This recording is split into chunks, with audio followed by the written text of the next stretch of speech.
তোমার কি মনে আছে যে কয়েকদিন আগে তুমি এরকম পুকুরের খাড়া ঢাল বেয়ে উঠতে যাচ্ছিলে? আমি বললাম যে হ্যাঁ। তো যখন তুমি একদম উপরে উঠে গিয়েছিলে তখন তোমার পায়ের নিচ থেকে মাটি ধসে তুমি পড়ে যাচ্ছিলে এবং পড়ে গেলে একটা ভয়ঙ্কর বিপদ ঘটতে পারতো। তখন তুমি খপ করে একটা ঘাসের গোছা ধরে তোমার পতনটাকে রোধ করেছিলে। আমি বললাম যে হ্যাঁ। বলে তুমি প্রতিদিন ওই পুকুর পাড় দিয়ে কতবার হেঁটে যাও? আমি বললাম যে 20 বার, 50 বার, 100 বার। বলে ওই ঘাসের গোছাটাকে পায়ের নিচে পিষ্ট করে তুমি হেঁটে যাও না? আমি বললাম যে হ্যাঁ। কখনো কোনো দিন খেয়াল করেছো যে ওখানে একটা ঘাসের গোছা ছিল? আমি বললাম যে না। বলে যেই ঘাসের গোছাটাকে তুমি প্রতিদিন 100 বার পায়ের নিচে পিষ্ট করে হেঁটে যাও, যখন কখনো কোনো দিন খেয়াল করনি, সেই ঘাসের গোছাটা তোমার জীবনের সবচেয়ে ভয়ঙ্কর একটা বিপদে এত বড় পরিত্রাতা, এত বড় সহায়তাকারী হয়ে উপস্থিত হলো। তুমি এটা কখনো ভেবেছিলে? আমি বললাম যে না। বলে তোমার জীবনের চারপাশের মানুষ তোমার জীবনে আসলে ঠিক এরকম। এই জন্য কখনোই কাউকে উপেক্ষা করো না, কখনো কাউকে অবজ্ঞা করো না। আপনি যদি আমাকে প্রশ্ন করেন যে আপনি আপনার ফ্যামিলি থেকে আপনার বাবা মা কেউ কি আপনাকে লিখতে কখনো ইন্সপায়ার করেছে? কেউ করেনি, কখনোই করেনি, কেউ না। কিন্তু তারপর আমি বলবো যে আমার জীবনে লেখালেখির জন্য যদি সবচেয়ে বড় কোনো শিক্ষক থাকেন, তিনি হচ্ছেন আমার মা। শুধু লেখালেখির জন্য না, আমার জীবনের সবচেয়ে বড় শিক্ষক হচ্ছেন আমার মা। আমি এই যে বললাম যে আমি ইউনিভার্সিটিতে পড়েছি, এত বড় বড় তাত্ত্বিকদের তথ্য পড়েছি, তারপর মনে হয়েছে উনি কেন? আমার কাছে মনে হচ্ছে উনি সাবকনশিয়াসলি আমার মধ্যে জীবন পাঠ করার ওই সংবেদনশীলতাগুলো তৈরি করে দিয়েছে। আমি ছোট্ট একটা ঘটনা বলতে চাই আপনাকে। একদিন আমি আমাদের পুকুর পাড় থেকে গোসল করে খাড়া ঢাল বেয়ে হেঁটে উঠছিলাম। তো আমার মা পুকুরে গোসল করছেন, আমি হেঁটে উঠছিলাম। তো পায়ের নিচের মাটিটা হঠাৎ করে ধসে গেল। আমি যখন একদম উপরে উঠে গেছি তখন আমি খপ করে একটা ঘাসের গোছা ধরে আমার পতনটাকে রোধ করলাম। তো আমি বাড়ি চলে এসেছি। তো কয়েকদিন পর আমার এক বন্ধুর সাথে আমার ভীষণ ঝগড়া লাগলো।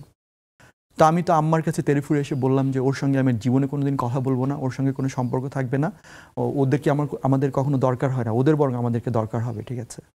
তো আমার মা হাসলেন, কিছু বললেন না। রাতের বেলা যখন আমি আমার মায়ের কাছে ঘুমোতে গেলাম তখন আমার মা আমাকে বললেন যে বাবা, তোমার কি মনে আছে যে কয়েকদিন আগে তুমি এরকম পুকুরের খাড়া ঢাল বেয়ে উঠতে যাচ্ছিলে? আমি বললাম যে হ্যাঁ। তো যখন তুমি একদম উপরে উঠে গিয়েছিলে তখন তোমার পায়ের নিচ থেকে মাটি ধসে তুমি পড়ে যাচ্ছিলে এবং পড়ে গেলে একটা ভয়ঙ্কর বিপদ ঘটতে পারতো। তখন তুমি খপ করে একটা ঘাসের গোছা ধরে তোমার পতনটাকে রোধ করেছিলে। আমি বললাম যে হ্যাঁ। বলে তুমি প্রতিদিন ওই পুকুর পাড় দিয়ে কতবার হেঁটে যাও? আমি বললাম যে 20 বার, 50 বার, 100 বার। বলে ওই ঘাসের গোছাটাকে পায়ের নিচে পিষ্ট করে তুমি হেঁটে যাও না? আমি বললাম যে হ্যাঁ। কখনো কোনো দিন খেয়াল করেছো যে ওখানে একটা ঘাসের গোছা ছিল? আমি বললাম যে না। বলে যেই ঘাসের গোছাটাকে তুমি প্রতিদিন 100 বার পায়ের নিচে পিষ্ট করে হেঁটে যাও, যখন কখনো কোনো দিন খেয়াল করনি, সেই ঘাসের গোছাটা তোমার জীবনের সবচেয়ে ভয়ঙ্কর একটা বিপদে এত বড় পরিত্রাতা, এত বড় সহায়তাকারী হয়ে উপস্থিত হলো। তুমি এটা কখনো ভেবেছিলে? আমি বললাম যে না। বলে তোমার জীবনের চারপাশের মানুষ তোমার জীবনে আসলে ঠিক এরকম। এই জন্য কখনোই কাউকে উপেক্ষা করো না, কখনো কাউকে অবজ্ঞা করো না।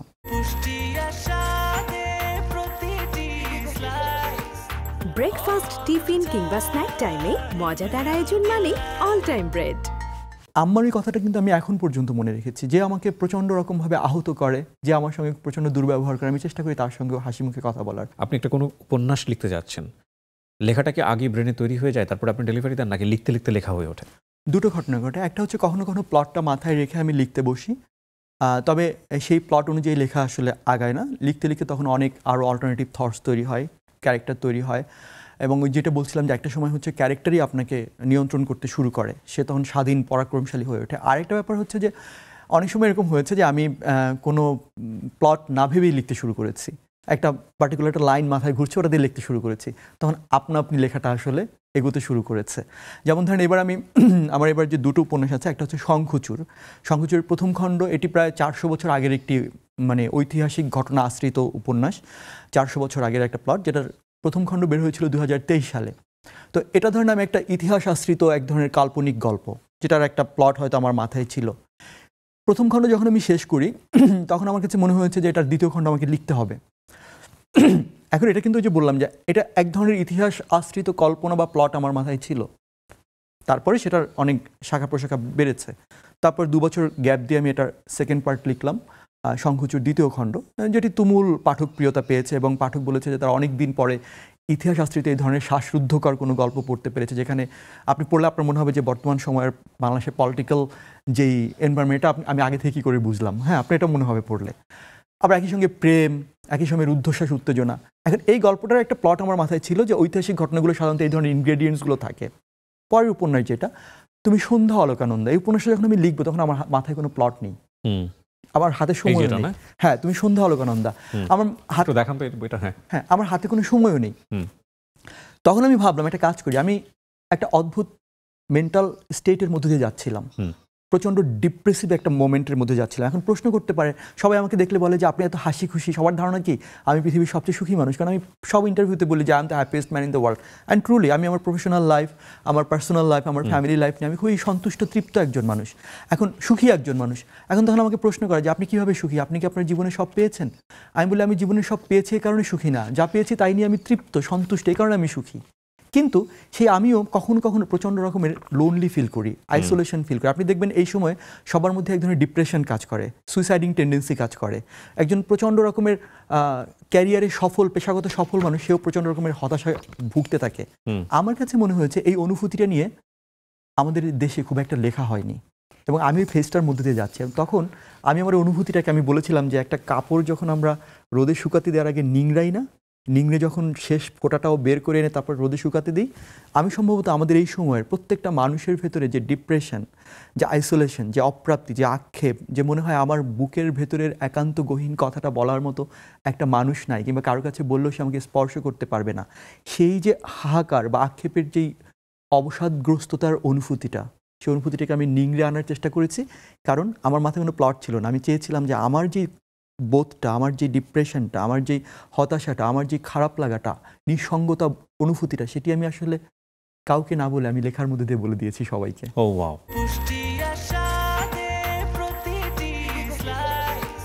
ব্রেকফাস্ট, টিফিন কিংবা স্ন্যাক টাইমে মজাদার আয়োজন মানে অল টাইম ব্রেড।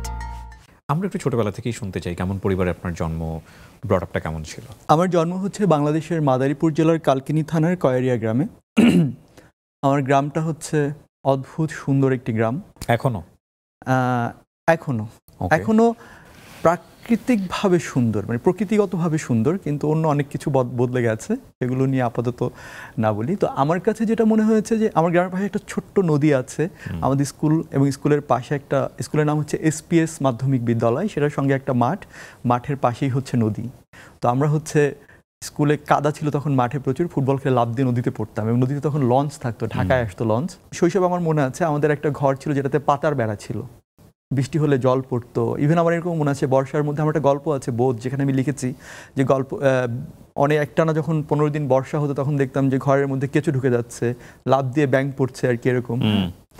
তো এরকম একটা পরিবার যখন আমি বড় হয়েছি, সেখানে আসলে পড়াশোনার ওই অর্থে কোনো আবহ ছিল না। গল্পের বই বা পাঠ্য বইয়ের বাইরে বই পড়া তো আরও অনেক পরের ব্যাপার। হ্যাঁ, অনেক পরের ব্যাপার। বই ছিল না আসলে, ইলেকট্রিসিটি ছিল না, টেলিভিশন ছিল না, পত্রিকা ছিল না, প্যাচপ্যাচে কাদা রাস্তা। হ্যাঁ, তো ওরকম একটা জায়গায় যখন বড় হয়েছি, তখন আমার কাছে মনে হয়েছে যে আমি ছোটোবেলায় খুব গল্প শুনতে পছন্দ করতাম, গল্প শুনতে। কিন্তু গল্প শোনার মাধ্যম তো ছিল না, মানে বই তো ছিল না, বা রেডিও টেলিভিশন তো ছিল না। তো আমার গল্প শোনার মাধ্যম ছিলেন আমার দাদি, আমার মা, আমার নানি। রাতের বেলা যখন ঘুমোতে যেতাম তখন তারা আমাকে গল্প শোনাতেন। আমাদের গ্রামের ভাষায় গল্পকে বলা হয় কেরসা, কিচ্ছা থেকে এসেছে আর কি। হ্যাঁ, তো রাতে ঘুমোতে গেলে আমি বলতাম যে, আমার দাদিরা আমরা বলতাম বু, মানে বুবু থেকে বু আর কি। তো বু একখান কেরসা কন।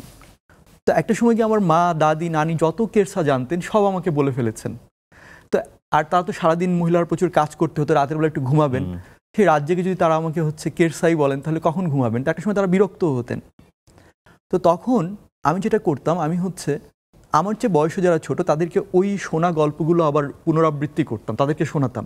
তো শোনাতে শোনাতে আমার হঠাৎ করে মনে হতো যে আমি না ওই গল্পটা শোনা থেকে আমার মনে হতো যে এই গল্পটা যদি এরকম না হয় এরকম হতো তাহলে কেমন হতো।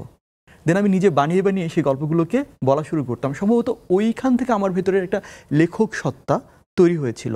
তো শীতের সকালে আম্মা আমাদের দু ভাইকে ঘরের উঠোনে পড়তে বসাতেন, রোদের মধ্যে মাদুর বিছিয়ে। তার হাতে একখানা সরু বাঁশের কঞ্চি থাকতো আর কি। My childhood.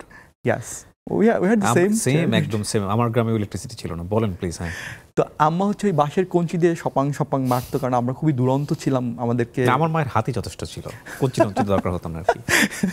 তো ওই সময় আসলে যেটা হয়েছে যে আমাদেরকে মানে লাইনে রাখতে এইগুলো করতে হতো। তো হঠাৎ করে তখন আপনার মনে থাকার কথা যে আমাদের বইয়ের মলাট ছিঁড়ে যাবে বলে একটা এক্সট্রা মলাট লাগানো হতো, ক্যালেন্ডারের, পুরোনো ক্যালেন্ডারের পাতা দিয়ে বা সিমেন্টের বস্তার কাগজ দিয়ে, তাই না? একটা এক্সট্রা মলাট লাগানো হতো না? তা আম্মা হচ্ছে ওরকম একটা ক্যালেন্ডারের পাতা কেটে সেটা দিয়ে মলাট লাগাচ্ছিলেন। তো আমি হঠাৎ করে দেখি কি সেরকম একটা ক্যালেন্ডারের পাতার মধ্যে একটা সুন্দর আকাশের ছবি এবং সেখানে একটা চিল উড়ে যাচ্ছে এবং সেটার নিচে জীবনানন্দ দাশের 2 লাইনের একটা কবিতা। তো তখনও পর্যন্ত আমি জীবনানন্দ দাশের নাম শুনিনি, আমরা তখনও নজরুল রবীন্দ্রনাথের নামই শুনেছি আর পল্লী কবি জসিমউদ্দিন। তা আমি না ওই লাইনটা দুটো পড়ে আমি আম্মারে বললাম যে আম্মা আমিও তো লিখতে পারি এরকম। তা আম্মা তো জানে আমি দুষ্টামি করি, বললো যে তুই লিখতে পারিস মানে? তাই আমি বললাম এই যে আকাশ অনেক নীল উঠছে দেখো চিল, মানে একটা বানাই ফেললাম আর কি, ঠিক আছে। তা আম্মা দিল একটা মাইর যে দুষ্টামি না করে পড়তে বস। তো আমি না ওই লাইন দুটো আমার মাথায় গাঁথলো যে আচ্ছা নীল আর চিল মিলেছে, একটা অন্তমিল আছে, তার এটা আমি একটু খাতায় লিখে রাখি যদি পরে ভুলে যাই। কিন্তু এটা লিখতে গিয়ে না আমার ভেতরে এক ধরনের প্রতিজ্ঞা কাজ করলো, একটা আমার মানে একটা প্রতিবাদ এবং প্রতিজ্ঞা যে আমি যতক্ষণ না পর্যন্ত ছাপার অক্ষরে আমার নাম দেখবো ততক্ষণ পর্যন্ত আমি লিখবো না।